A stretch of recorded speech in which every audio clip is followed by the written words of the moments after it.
नमस्कार दोस्तों, हम बड़े बूढ़ों से कहावत सुनते आए थे भाई, घर में दो कासन होंगे तो खुड़का करेंगे। कासन मतलब समझते ना, बर्तन। अगर घर में दो बर्तन होंगे तो आपस में टकराएंगे तो आवाज तो आएगी। लेकिन घर में एक ही बर्तन हो और अगर वो खुड़का करता हो तो फिर गड़बड़ है। फिर घर में भी गड़बड़ है और बर्तन में भी गड़बड़ है।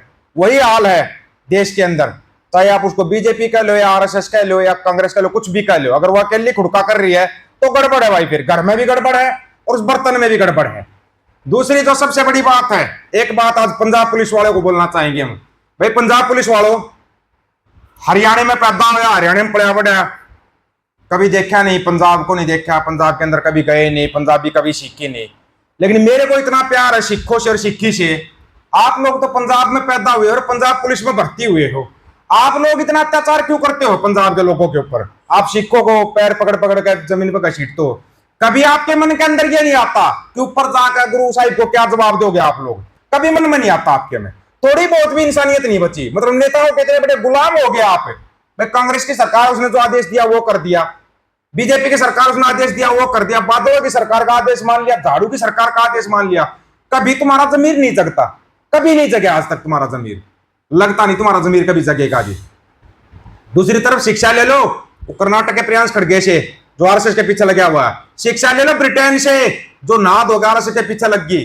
शिक्षा ले लो अमेरिका से, नाद होगा पूरे इंडिया के पीछे लग गया।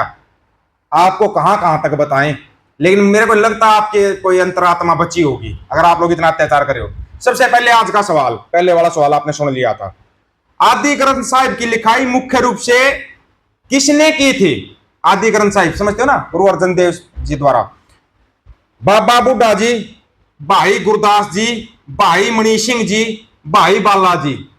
आदि ग्रंथ साहिब की लिखाई मुख्य रूप से किसने की थी? यह आप बता देना, आपको समझ जाएंगे। अब बात करते हैं, अपने देश के अंदर एक बहुत बड़ी मुसीबत आने वाली है। ना ना ना ना, अपने पर कोई मुसीबत आने वाली नहीं है। अभी मुसीबत आ गई भाई, जो मतलब कि क्या बोलते रहे, बीजेपी आरएसएस, ये जो बोलते हैं इनके ऊपर।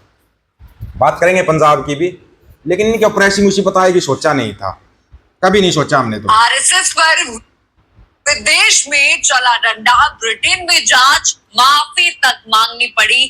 भागवत चौतरफा गिरे, बीजेपी बैकफुट पर। इधर भारत में रजिस्ट्रेशन पर सवाल, उधर मोहन भागवत का जवाब। और अब प्रियंक खड़गे ने खोल दिया नया मोर्चा। दोस्तों, क्या आरएसएस अब चारों तरफ से यहाँ पर गिरती नजर आ रही है? एक तरफ ब्रिटेन की जांच का मामला फिर से चर्चा में यहाँ पर आ रहा है, दूसरी तरफ कांग्रेस नेता प्रियंक खड़गे लगातार आरएसएस के रजिस्ट्रेशन और जवाबदेही पर सवाल यहाँ पर उठा रहे। आखिर पूरा मामला क्या है? Directed the activities of RSS. Priyank खड़गे ने यहाँ पर पत्र भी यहाँ पर उन्होंने लिखा और पोस्ट भी यहाँ पर उन्होंने किया। ये पत्र की वजह से काफी बवाल उस टाइम पर मचा था। यानी उनकी मांग थी कि आरएसएस भी संविधान के दायरे में पूरी पारदर्शिता के साथ काम करे। ये पत्र जैसे ही आया, पत्र जैसे ही आया उसके बाद काफी चीजें यहाँ पर हुई। उसके बाद मोहन भागवत का जवाब आप सुनिए, उसके बाद ये वीडियो आया। वीडियो आप देख लीजिए पहले। Karnataka government has directed the activities of RSS are secretive and it must register. What is your response? I don't need to respond. There are so many unregistered things going on. And we are not secretive, we are working on open ground. We are calling people and telling them about Sangha. This is politics. And all these things, gimmicks are being tried. Don't do that. We are used to it. After say 10-15 years of starting of Sangha, we had to face all these things. We are used to it. If they don't happen. सबसे पहले तो ये बताओ आपकी समझ में क्या आया इससे? इतनी अच्छी अंग्रेजी बोलने वाला, जो कि इंडिया के अंदर इतनी अच्छी हिंदी बोलता, गोबर खाओ मूत्र पियो, गाय हमारी माता है, धरती हमारी माता है, भारत हमारी माता है, इतनी माताएं बनाने वाला बंदा इतनी अच्छी अंग्रेजी बोल रहा है, जिसको कि हम बोल सकते हैं थाईलैंड वाले बोल सकते हैं। इतनी अच्छी अंग्रेजी थाईलैंड वाले, अगर आप समझदार होगे तो समझ जाओगे। अगर ना आपको याद आया हो तो कल एक वीडियो में मैंने आपको सुनाया था, जिसने कि जो खुद योगी आदित्यनाथ साहब बोल रहे थे, हमारे पूर्वजों ने प्रभु श्री राम के लिए संघर्ष किया। पूर्वजों ने, राम भाई थाईलैंड का है श्रीमान है, थाईलैंड में राम क्या सब कुछ है, राम के वंशज थाईलैंड में है, तो तेरे पूर्वज इसका मतलब थाईलैंड में हो गए। ये मूर्ख बनाते हैं। बिहार में तो अंग्रेजी बोलता है, अमेरिका में जाके हिंदी बोलता है। वारे बड़े कमाल की बात है, इंडिया में अगर सवाल करे तो ये अंग्रेजी बोलना शुरू कर देते हैं। वारे अंग्रेजी कबूतरों, तुम बड़े अच्छे कबूतर हो यार, तुम्हारा तो खेल एक नंबर का है।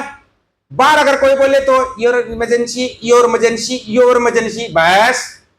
और यहां पर ये भेड़ है ना, तो भेड़ है, भेड़े, इंसान तो बहुत कम बचे हुए हैं। ये भेड़ है ना, भेड़ों को मूर्ख बनाने के लिए अंग्रेजी में भाषण शुरू कर दिया। ओहो हो, बड़ा पढ़ा लिखा है, विदेश में जाकर जी मैं तो चौथी फैल हूं।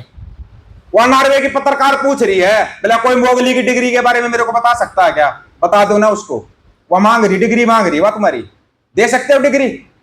है तुम्हारे पास कोई डिग्री? और हाँ, सरकार ने खुद मोहर लगा दी, नवंबर में चुनाव होंगे। पंजाब, यूपी, उत्तराखंड, मणिपुर, गोवा, 5 राज्यों में नवंबर दिसंबर में ही चुनाव होंगे। और उसका रीजन बहुत अच्छा दिया भाई सरकार ने। रीजन सुना आपने? क्या रीजन दिया है?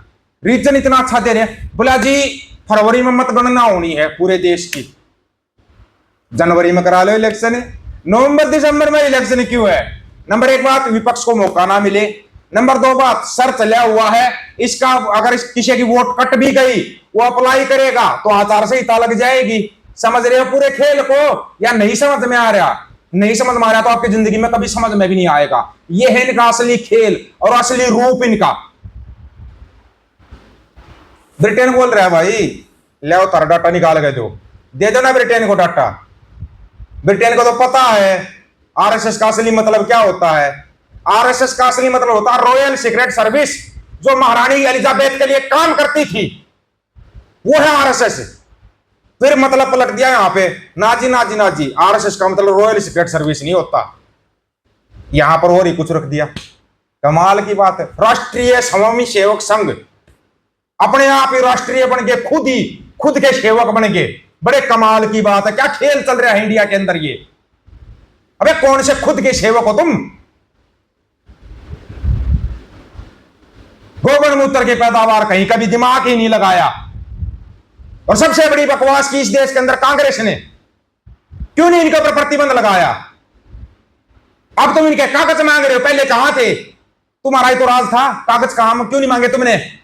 क्यों इनके ऊपर प्रतिबंध लगाकर वापिस हटा दिया ताकि ये फले फूले? तब तो ये था ये तुम्हारे लिए, ये जो भी सत्ता में होता है सिर्फ उसके लिए काम करते हैं, बाकी को तो ये लात मारते हैं, लात। चल भाग यहां से, नहीं मानते हम कुछ भी। 100 करोड़ की बिल्डिंग बना के बैठ गए ये लोग, और फिर बोलते हैं हम कोई चंदा नहीं लेते। क्यों मूर्ख बना रखा है इन भेड़ों का? इन भेड़ों को तुम दिल्ली नहीं कहना, इनकी बाल काट के इनकी ऊन बनाकर इनका कंबल उड़ा देते हो इन भेड़ों को, और ये भेड़ आराम से ओढ़ लेती कंबल, और आधी ऊन को बेच के तुम अपना काम चला देते हो। और भेड़े खुश, मैं आरएसएस आरएसएस, बीजेपी बीजेपी।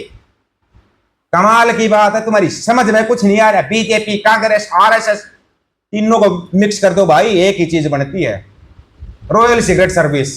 एक चीज बनती तीनों को मिला के। आगे फिर देख लोगे ये तमाशा, तुम फिर देखोगे इस तमाशे को, और ये तमाशा फिर तुम्हारे सामने आएगा, और बार बार सामने आएगा। तब तक सामने आएगा जब तक ईवीएम से चुनाव होता रहेगा। आप लोगों की क्या राय है? अपनी राय रखना, आपकी राय अनुसार रहेगा। सभी साथियों को राम राम, नमस्कार, आदाब, सत श्री अकाल। वीडियो को ज्यादा से ज्यादा शेयर, चैनल को सब्सक्राइब और बेल आइकन को जरूर दबाना दोस्तों। ऑफिशियल दीपक को यूट्यूब चैनल बात हक और सच की करेंगे, हक सच की बात हम करेंगे। वीडियो को शेयर करने की हमारी आप लोगों की है। गज के आंखों, वाहेगुरु जी का खालसा, वाहेगुरु जी की फतेह।